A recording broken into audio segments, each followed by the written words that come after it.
નમસ્કાર મિત્રો, અમારા વિડીયોમાં આપ સૌનું હાર્દિક સ્વાગત છે. મિત્રો, સૌરાષ્ટ્રની ધરતી પર ચોમાસું દર વર્ષે આવે છે, પરંતુ કેટલાક દિવસો એવા હોય છે જે વર્ષો સુધી લોકોના મનમાંથી ભૂસાતા નથી. રાજુલા અને તેની આસપાસના અનેક ગામો માટે એવો જ એક દિવસ આવ્યો. વહેલી સવારથી જ આકાશમાં કાળા ડિબાંગ વાદળો છવાઈ ગયા હતા. શરૂઆતમાં લોકોને લાગ્યું કે સામાન્ય વરસાદ હશે, પરંતુ થોડા જ કલાકોમાં વરસાદે એવું રૌદ્ર સ્વરૂપ ધારણ કર્યું કે નદીઓ, નાળા અને રસ્તાઓ એક પછી એક પાણીમાં ગરકાવ થવા લાગ્યા. ગામના વૃદ્ધો કહેતા હતા કે આવો વરસાદ તેમણે ઘણા વર્ષોથી જોયો નહોતો. લોકો પોતાના ઘરમાંથી બહાર જોઈ રહ્યા હતા અને પાણીની સપાટી દરેક મિનિટે ઊંચી થઈ રહી હતી. બાળકો ડરીને માતા પિતાને વળગી પડ્યા હતા. વૃદ્ધો ભગવાનનું નામ લઈ રહ્યા હતા અને પશુઓ પણ સલામત જગ્યાની શોધમાં ભટકી રહ્યા હતા. બપોર સુધીમાં અનેક ગામોના રસ્તાઓ બંધ થઈ ગયા.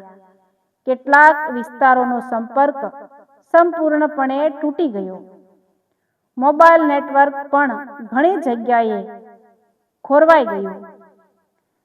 એક ગામમાંથી બીજા ગામમાં જવું લગભગ અશક્ય બની ગયું. લોકોના ઘરોમાં પાણી ઘૂસવા લાગ્યું.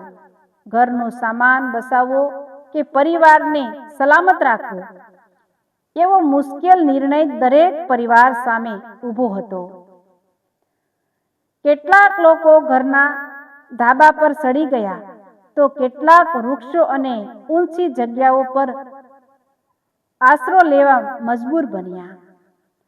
દરેકની આંખોમાં એક જ પ્રશ્ન હતો: હવે મદદ કોણ કરશે? આ દરમિયાન સ્થાનિક સ્તરે બચાવ માટે દોડધામ શરૂ થઈ. અનેક લોકો એકબીજાની મદદે આગળ આવ્યા. ઉપલબ્ધ માહિતી અનુસાર રાજુલાના ધારાસભ્ય હીરાભાઈ સોલંકીએ પણ પરિસ્થિતિની ગંભીરતા સમજ્યા બાદ રાહ જોયા વગર અસરગ્રસ્ત વિસ્તારોમાં પહોંચવાના પ્રયાસો શરૂ કર્યા. સ્થાનિક તરવૈયાઓ અને સ્વયંસેવકોને સાથે રાખીને જ્યાં સુધી પહોંચી શકાય ત્યાં સુધી પહોંચવાની કામગીરી હાથ ધરાઈ. સતત વરસાદ અને પાણીના જોરદાર પ્રવાહ વચ્ચે દરેક પગલું જોખમી હતું, છતાં બચાવ માટેનો પ્રયાસ અટક્યો નહીં. ગામના એક વૃદ્ધે કહ્યું, પાણી એટલી ઝડપી વધી રહ્યું હતું કે અમને લાગ્યું હવે બહાર નીકળવાનો કોઈ રસ્તો નથી. બીજી તરફ એક માતા પિતાના 2 નાના બાળકોને સાથે સાંપીને ઘરના ઉપરના ભાગમાં બેઠી હતી. બાળકો ભૂખ્યા હતા, પરંતુ તે માતાને સૌથી વધુ ડર પાણીનો હતો. ઘરની બહાર ફક્ત પાણી જ પાણી દેખાતું હતું.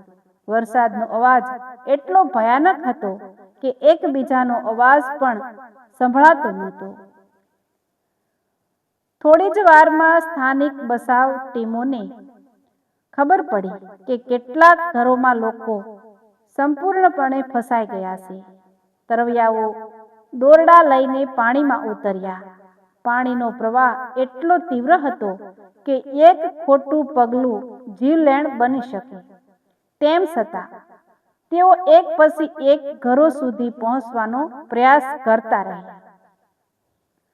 જ્યાં બોટ પહોંચી શકતી નહોતી, ત્યાં તરવૈયાઓએ જીવના જોખમે લોકોને બહાર કાઢવાની કામગીરી શરૂ કરી.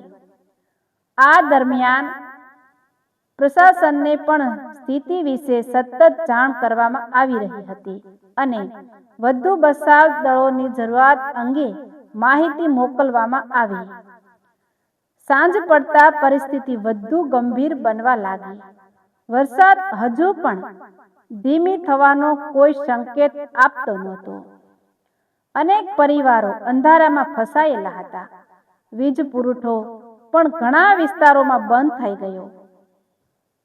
લોકો મોબાઈલને ટોર્ચના સહારે એકબીજાને શોધી રહ્યા હતા. બાળકોના રડવાના અવાજ અને મદદ માટેની બૂમો વાતાવરણને વધુ કરુણ બનાવી રહ્યા હતા. આ જ સમયે માહિતી મળવા લાગી કે અસરગ્રસ્ત વિસ્તારોમાં વધુ બસવા માટે મોટી ટીમોની જરૂર પડશે. સ્થાનિક સ્તરે ચાલી રહેલા પ્રયાસો સાથે રાજ્ય અને જિલ્લા સ્તરે પણ જરૂરી એજન્સીઓને એલર્ટ કરવાની કાર્યવાહી તેજ થઈ. પરિસ્થિતિ દરેક મિનિટે બદલાઈ રહી હતી અને સમય સામેની આ દોડમાં એક પણ ક્ષણ કિંમતી હતી. પરંતુ એ રાત હજુ લાંબી હતી. પાણી સતત વધી રહ્યું હતું. ઘણા ગામોનો સંપર્ક તૂટી ગયો હતો અને હજુ પણ અનેક પરિવારો મદદની રાહ જોઈ રહ્યા હતા. રાત ધીમે ધીમે વધુ ગાઢ બનતી ગઈ, પરંતુ વરસાદ થંભવાનું નામ જ લેતો નહોતો. રાજુલા અને આસપાસના અનેક ગામોમાં પાણીનો પ્રવાહ સતત વધી રહ્યો હતો. ઘણા પરિવારો હજુ પણ પોતાના ઘરના ધાબા, મકાનના ઉપરના માળ કે ઊંચી જગ્યાઓ પર ફસાયેલા હતા. ચારે બાજુ અંધકાર હતો. વચ્ચે વીજળીના ચમકારા દેખાતા અને પછી ફરી ગાઢ અંધારું છવાઈ જતું. દરેક ચમકારામાં પાણીની ભયાનક લહેરો દેખાતી હતી અને લોકોના દિલની ધડકન વધુ તેજ થઈ જતી હતી. સ્થાનિક તરૈયાઓ અને સ્વયંસેવકો એક પછી એક સ્થળે પહોંચી રહ્યા હતા. ઉપલબ્ધ માહિતી અનુસાર ધારાસભ્ય હીરાભાઈ સોલંકી સતત અસરગ્રસ્ત વિસ્તારોની માહિતી મેળવી રહ્યા હતા અને પ્રશાસન સાથે સંપર્કમાં રહીને બચાવ કામગીરી ઝડપી બને તે માટે પ્રયાસ કરી રહ્યા હતા. જ્યાં સુધી રસ્તો હતો ત્યાં સુધી વાહનોથી પહોંચવામાં આવતું અને ત્યારબાદ બોટ કે તરવાની મદદથી લોકો સુધી પહોંચવાનો પ્રયાસ થતો. ઘણા ગામોમાં રસ્તાઓ સંપૂર્ણપણે પાણીમાં ગરકાવ થઈ જતા બચાવ કાર્ય અત્યંત મુશ્કેલ બની ગયું હતું.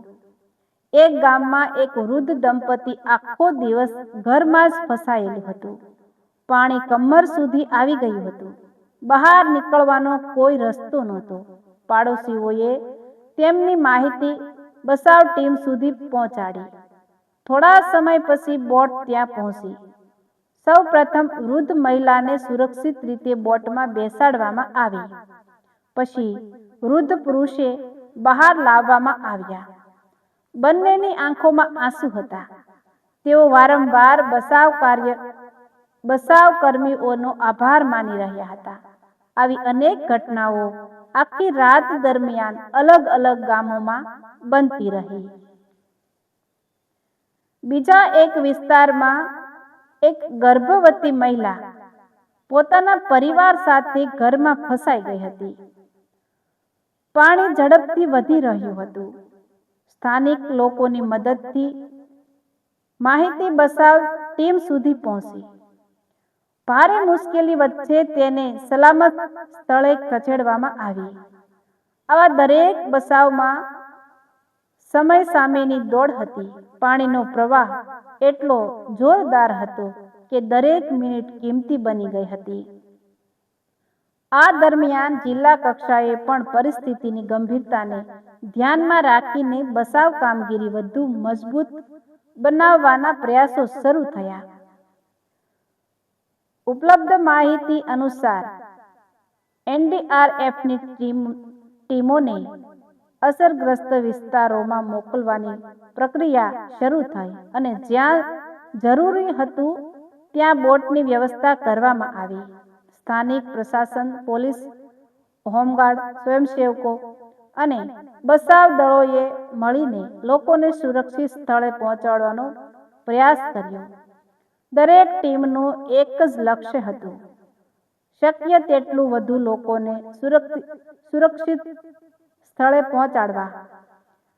ઘણા પરિવારોને નજીકની શાળાઓ અને અન્ય સલામત સ્થળોએ ખસેડવામાં આવ્યા. ત્યાં પીવાના પાણી, ભોજન અને તાત્કાલિક આશ્રયની વ્યવસ્થા કરવામાં આવતી હતી. ઘણા લોકો માત્ર શરીર પર પહેરેલા કપડાં સાથે જ બહાર નીકળી શક્યા હતા. ઘરનો સામાન, પાક અને વર્ષોની મહેનત પાણીમાં વહી ગઈ હતી.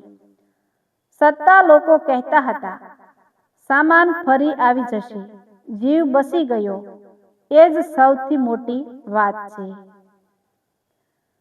સવારે વરસાદ થોડો ધીમો પડ્યો, પરંતુ અનેક વિસ્તારો હજુ પણ પાણીમાં ઘેરાયેલા હતા.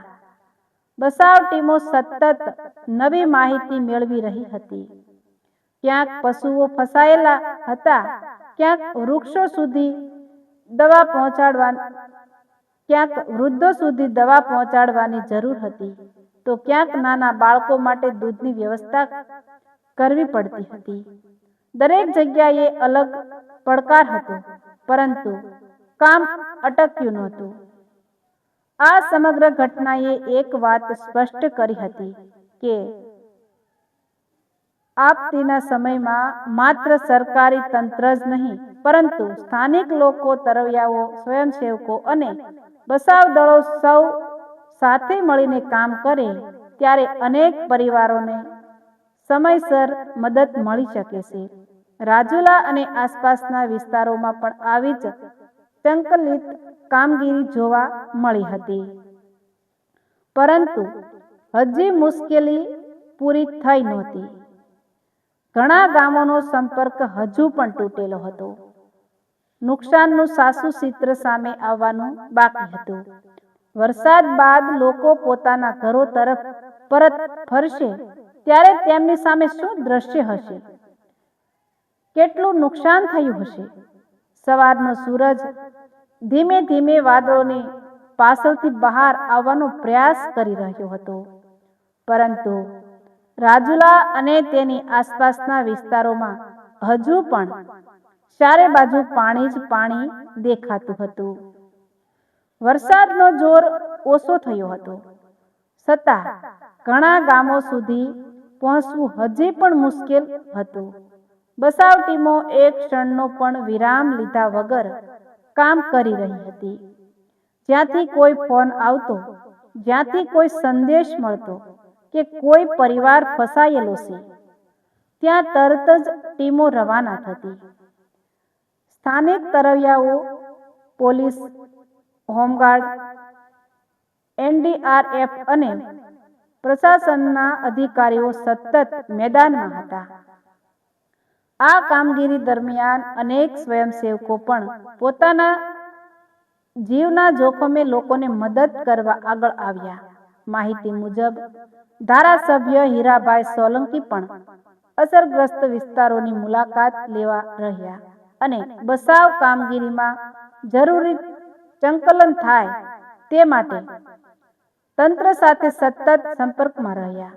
જ્યાં લોકો સુરક્ષિત સ્થળે ખસેડવામાં આવ્યા હતા, ત્યાં રહેવાની, ભોજન અને જરૂરી સુવિધાઓની વ્યવસ્થા અંગે પણ માહિતી લેવામાં આવી. અનેક શાળાઓ અને જાહેર સ્થળો તાત્કાલિક આશ્રયસ્થાન તરીકે ઉપયોગમાં લેવામાં આવ્યા, જ્યાં નાના બાળકો, મહિલાઓ, વૃદ્ધો અને અન્ય પરિવારોને સુરક્ષિત રાખવામાં આવ્યા. ધીમે ધીમે પાણી ઉતરવાનું શરૂ થયું. લોકો પોતાના ઘરો તરફ પરત જવા લાગ્યા, પરંતુ જે દ્રશ્ય તેમની સામે હતું તે હૃદયને હસમસાવી નાખે એવું હતું. ઘણા ઘરોમાં કાદવ ભરાઈ ગયો હતો. ઘરના વાસણો, કપડાં અને જરૂરી સામાન પાણીમાં વહી ગયા હતા. ખેડૂતોના ખેતરોમાં ઊભો પાક ભારે વરસાદના કારણે બરબાદ થયો હતો. ઘણા પશુપાલકોને પણ મોટું નુકસાન સહન કરવું પડ્યું. વર્ષોની મહેનત થોડી જ કલાકોમાં પાણીમાં ગરકાવ થઈ ગઈ હતી. છતાં પણ લોકો એકબીજાને હિંમત આપી રહ્યા હતા. કોઈ પાડોશીના ઘરમાં સફાઈ કરાવી રહ્યું હતું, કોઈ વૃદ્ધોને દવા પહોંચાડી રહ્યું હતું, તો કોઈ બાળકો માટે ખોરાક અને કપડાની વ્યવસ્થા કરી રહ્યું હતું. ગામમાં કોઈએ પૂછ્યું, આવી મુશ્કેલીમાં સૌથી મોટી શક્તિ શું હોય? ત્યારે એક વૃદ્ધે ખૂબ સુંદર જવાબ આપ્યો, માણસ માણસના કામ આવે એ જ સૌથી મોટી શક્તિ છે. આ સમગ્ર ઘટનાએ બતાવી દીધું કે કુદરત સામે માણસ ઘણો નાનો છે, પરંતુ એકતા, હિંમત અને સમયસરના સંકલિત પ્રયાસો અનેક જિંદગીઓને બચાવવામાં મહત્વની ભૂમિકા ભજવી શકે છે. સ્થાનિક લોકો, તરવૈયાઓ, બચાવ દળો, પ્રશાસન અને જનપ્રતિનિધિઓ દરેક પોતાની જવાબદારી નિભાવવા પ્રયત્ન કર્યો. આવી આપત્તિમાં દરેક વ્યક્તિનું યોગદાન મહત્વનું બની જાય છે. આજે પણ રાજુલા અને આસપાસના ગામોના લોકોએ એ દિવસને યાદ કરે છે તો તેમની આંખો ભીની થઈ જાય છે. કોઈને પોતાના ઘરની યાદ આવે છે, કોઈને પાણીમાં વીતેલી એ ભયાનક રાત યાદ આવે છે, તો કોઈને એ અજાણ્યો તરવૈયો યાદ આવે છે જેણે હાથ પકડીને સલામત જગ્યાએ પહોંચાડ્યો હતો. કેટલાક લોકો કહે છે કે મુશ્કેલીના સમયમાં મદદ માટે આગળ આવેલા લોકો પ્રત્યે તેમના મનમાં આજે પણ આદર છે. આવી ઘટનાઓ માત્ર સમાચાર બનીને નથી રહેતી, પરંતુ આખી પેઢીને શીખવી જાય છે કે આપત્તિ આવે ત્યારે ભેદભાવ નહીં, પરંતુ એકતા જ સૌથી મોટી તાકાત બને છે. જો તમે પણ આવા સમયે કોઈની મદદ કરી શકો તો જરૂર કરો, કારણ કે મુશ્કેલીના સમયમાં આપેલો એક હાથ કદાચ કોઈ પરિવાર માટે નવી જિંદગી બની શકે છે. આ વાર્તા રાજુલા વિસ્તારમાં ભારે વરસાદ અને બચાવ કામગીરી અંગે ઉપલબ્ધ જાહેર માહિતી પરથી તૈયાર કરાયેલું વર્ણનાત્મક રજૂકરણ છે. કેટલીક ઘટનાઓ સામાન્ય આપતી પરિસ્થિતિને સમજાવવા માટે નાટ્યાત્મક રીતે રજૂ કરવામાં આવી છે. બચાવ કાર્યમાં સ્થાનિક લોકો, સ્વયંસેવકો, પ્રશાસન, બચાવ દળો અને અન્ય સંબંધિત તમામ યોગદાનોનો સન્માનપૂર્વક ઉલ્લેખ કરવામાં આવ્યો છે.